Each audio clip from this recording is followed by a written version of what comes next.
Welcome everyone. Quest for You is on episode 172. And before I start, I have a little bit of an announcement. I know I have a lot of people listening to this podcast in California. Since we're talking about friends, first of all, I consider all of you my friends, even though I don't know you. But hey, we're spending time together, right? Every day you're listening to this podcast, so that makes us friends. But I also have a special friend, people that I do see more frequently than you. And one of them is putting on an amazing workshop here in Oakland.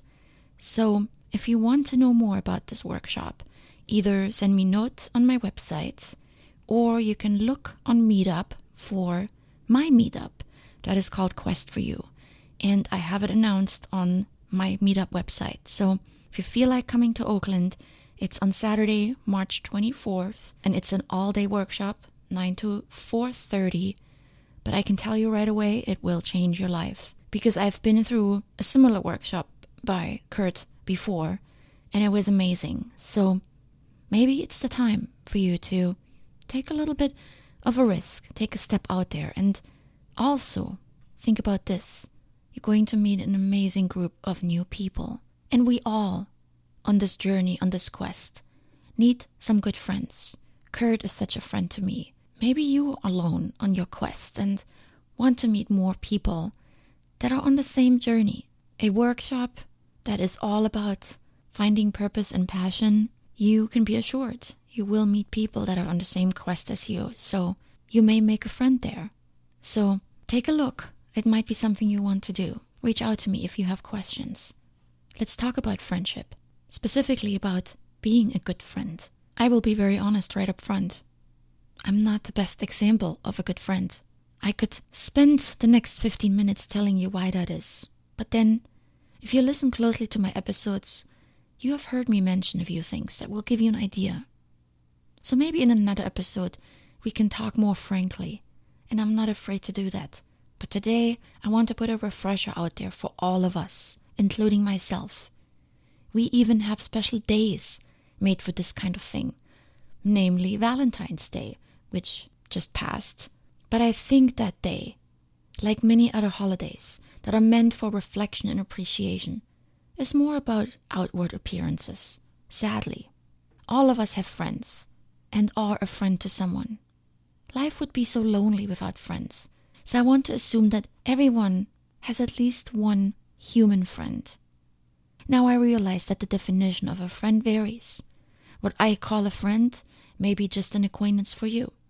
However you want to define the meaning of friendship, it's your personal interpretation. It reflects in your feelings and your conduct towards the other person. And if both of you have an agreement of your bond, then you have a mutual friendship. Therein often also lie our challenges. One friend has a slightly different understanding of how the friendship should go.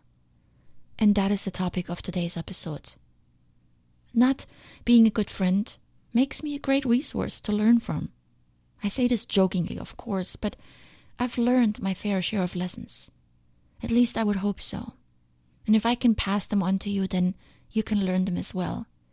But I also know when it comes to friendships, I still have a long way to go. But today, you're in for a treat, because today's inspiration does not come from me. I recently read an advice column in a magazine called Real Simple. I love reading etiquette advice. I'm the first one to admit that I don't always know the proper way to say something, or respond to a situation, or just behave appropriately. Especially when it comes to circumstances that are not your everyday occurrences, like weddings, funerals, or sudden unexpected situations.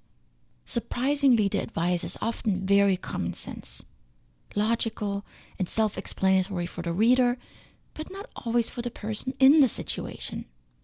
Emotions, interests, and expectations get in the way of reasonable responses, especially when it comes to the close relationships in our life that mean so much to us. And today, I want to share an example with you. The column is called Modern Manners, and Catherine Newman answers the reader's questions. Catherine is an author and also has a blog, And I really enjoy reading her responses. They are for the most part dead on, empathetic but not coddling, clear and very action-oriented. And that is why I wanted to share an example with you today. This one especially, a brief, concise and straightforward response to a long and not an easy question. And most of you will sympathize with the person asking, I'm pretty sure. But let me not preface any longer. So here you go. Here's the question. A longtime friend chose not to attend my only son's wedding and my future daughter-in-law's bridal shower. She is socially uncomfortable and self-conscious about her weight gain, but I was hoping that she could put those things aside and celebrate with me. I told her how much it would mean to me if she attended, and I was extremely disappointed and hurt that she didn't. I understand not coming to the wedding because it was out of town, but the bridal shower wasn't. She said she needed to be home with her son the weekend before he started middle school. Really? I feel as if I've supported her throughout many difficult times, and this was the one thing I was asking her to do for me. We haven't spoken in over 6 months. Am I being unreasonable and selfish? Or is she? Do I just let this friendship fade away? I'm sure some of us have faced something similar. So here's the response from Catherine.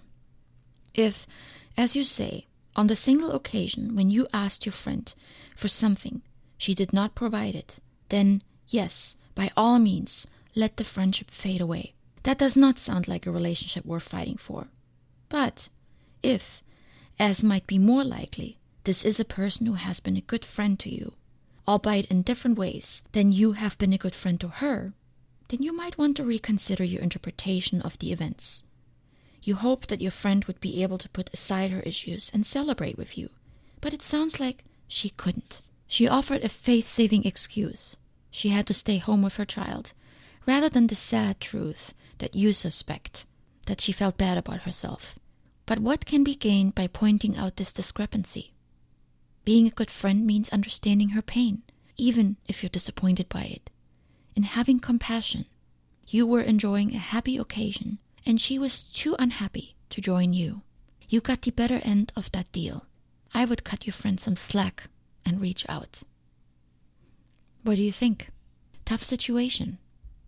The most meaningful events in our friend's life. I know I have missed them. And I can tell you this. I always had reasons. As a good friend, you don't show up because you want to make your friend mad. You know why you don't show up. Are the reasons valid in your friend's eye, to whom it means so much that you show up? Probably not. But this begs the question. When do you give and when do you receive?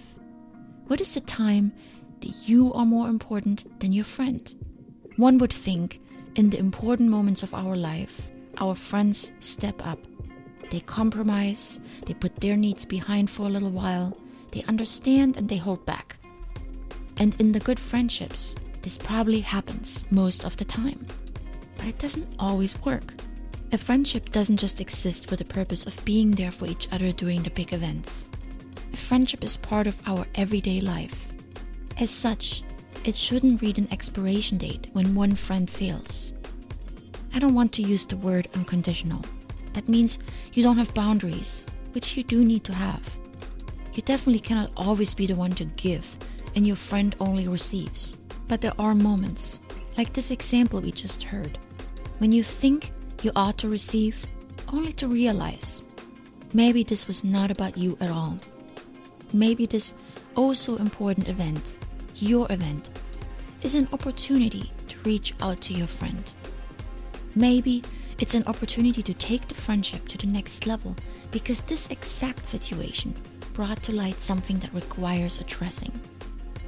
Maybe the time your friend failed to step up, you step up. And maybe that is what friendship is about. Not just giving and receiving when the etiquette calls for it, when the situations require it. That's too easy anyway. How much do you learn about your friend who makes a smiling face to your charade, but inside feels like crying just to make you happy? Just so you can get the better end of the deal. It's not always about you, even when you think it is. Don't you have a better opportunity to be a friend in those moments your friend isn't the person you expect her to be? In my opinion, it is that what really grows you as a person and adds depth and substance to your relationship. When you realize this opportunity and you use it.